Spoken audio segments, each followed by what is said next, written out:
This recording will go over Chapter 36, Lower Respiratory Disorders. Chronic obstructive pulmonary disease, or COPD, and restrictive pulmonary disease are the two major categories of lower respiratory tract disorders. COPD is caused by airway obstruction with increased airway resistance of airflow to lung tissues. Four major pulmonary disorders cause COPD. They include chronic bronchitis, bronchiectasis, emphysema, and asthma. Chronic bronchitis, bronchiectasis, and emphysema frequently result in irreversible lung tissue damage.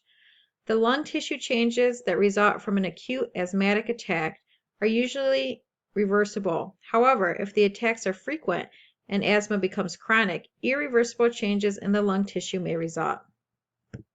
Restrictive lung disease is a decrease in total lung capacity as a result of fluid accumulation or loss of elasticity of the lung.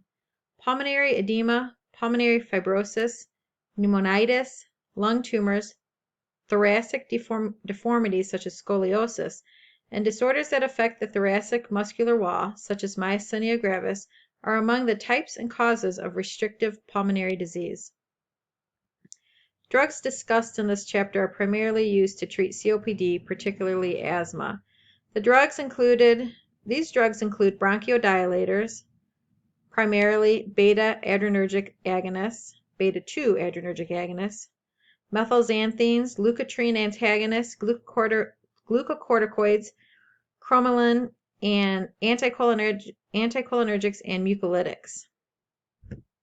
Asthma is an inflammatory disorder of the airway walls associated with a varying amount of airway obstruction. This disorder is triggered by stimuli such as stress, allergens, and pollutants. When activated by stimuli, the bronchial airways become inflamed and edematous, leading to constriction of airway passages. Inflammation aggravates airways hyperresponsiveness to stimuli, causing bronchial cells to produce more mucus, which obstructs airway passages. This obstruction contributes to wheezing, coughing, dyspnea, and tightness in the chest, particularly at night or in the early morning. Bronchoasthma, one of the COPD lung diseases, is characterized by bronchospasm or constriction of bronchioles, wheezing, mucus secretion, and dyspnea. There is resistance to airflow caused by obstruction of the airway. Signs and symptoms include bronchospasm, wheezing, dyspnea, and mucus secretions. Chronic bronchitis is a progressive lung disease caused by smoking or chronic lung infections. Bronchial inflammation and excessive mucus secretion result in airway obstruction. In bronchiectasis, dilation of the bronchi and bronchioles is abnormal secondary to frequent infection and inflammation. The bronchioles become obstructed by the breakdown of the epithelium of the bronchial mucosa, and tissue fibrosis may result. Emphysema is a progressive lung disease caused by cigarette smoking, atmospheric contaminants, or lack of the alpha-1 antitrypsin protein that inhibits proteolytic enzymes that destroy alveoli. Proteolytic enzymes are released in the lung by bacteria or phagocytic cells. The terminal bronchioles become plugged with mucus, causing a loss in the fiber and elastin network in the alveoli. Alveoli enlarge as many of the alveolar walls are destroyed. Air becomes trapped in the overexpanded alveoli, leading to inadequate gas exchange. Medications frequently prescribed for COPD include bronchodilators, parasympatholetics, such as anticholinergic drugs, and methylxanthines, which are used to open up narrowed airways. Glucocorticoids are used to decrease inflammation.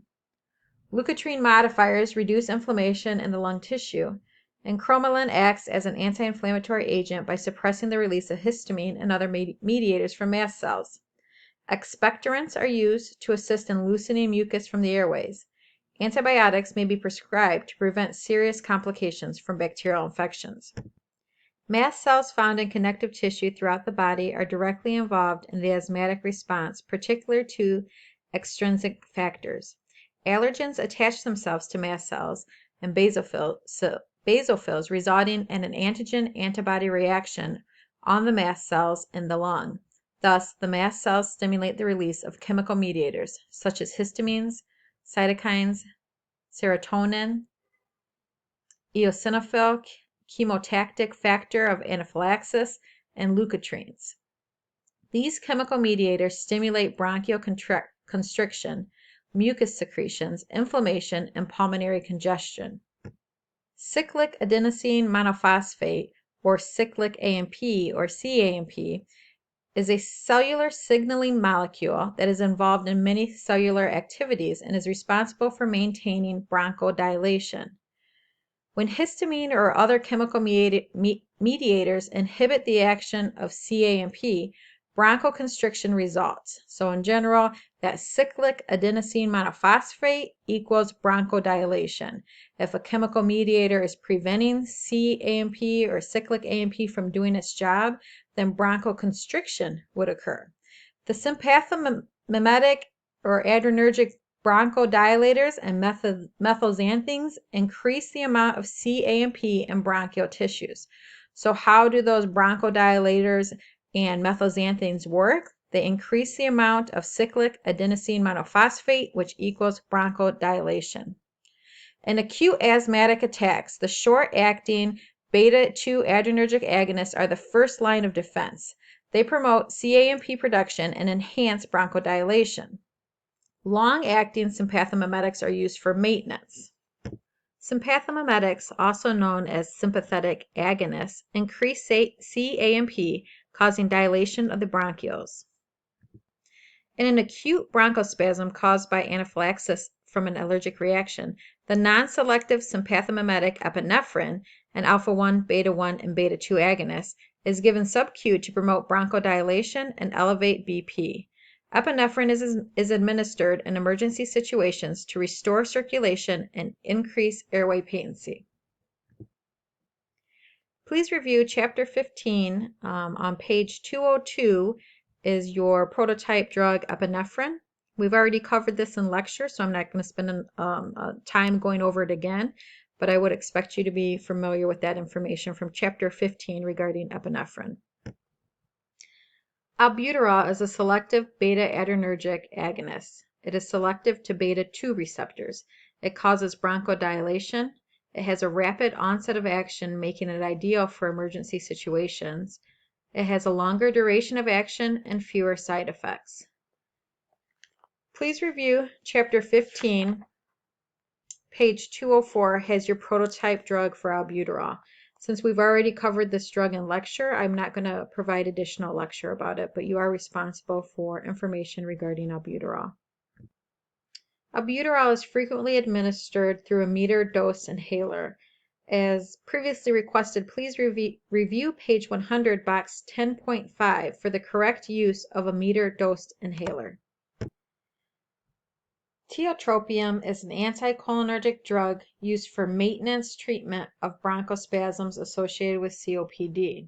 When you see maintenance treatment, you should be thinking like daily treatment that they're taking to maintain the disease, not something that the patient would use for emergency treatment of some sort of acute asthmatic attack. So tiotropium is your prototype anticholinergic you need to be familiar with. Ipratropium, we're going to talk about also, but they both end with that tropium. So if you can get that under your belt as being the anticholinergic, you'll be able to keep those separate from the other classifications.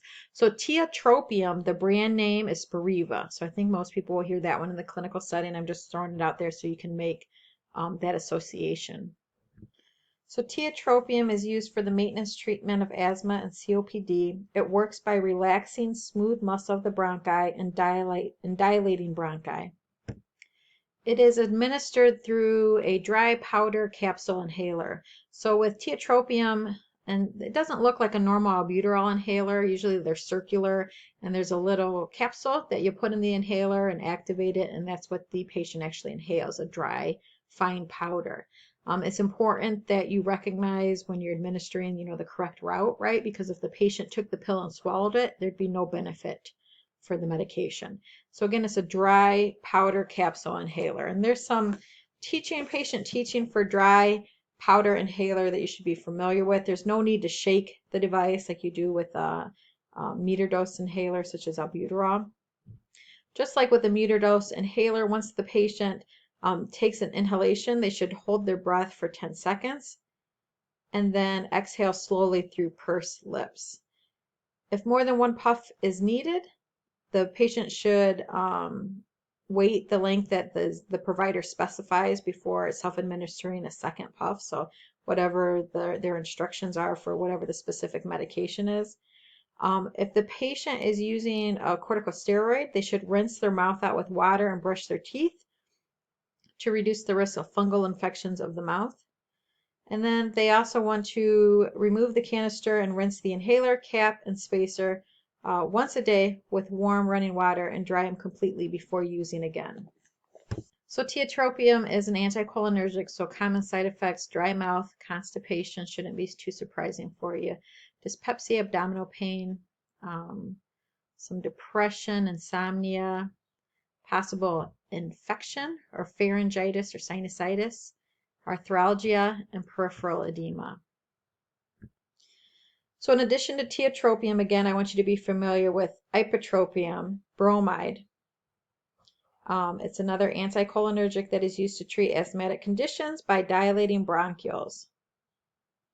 Ipratropium bromide has fewer systemic effects and it is administered by meter dose inhalers. A lot of times you'll see in the clinical setting patients being administered what's called a dual neb, so a nebulized breathing treatment. And that dual neb, the dual means two, neb means nebulized. The combination of medication that is provided in a dual neb is ipratropium bromide and albuterol. So provided together, used to treat problems with breathing. The combination is more effective and has a longer duration of action than either agent used alone.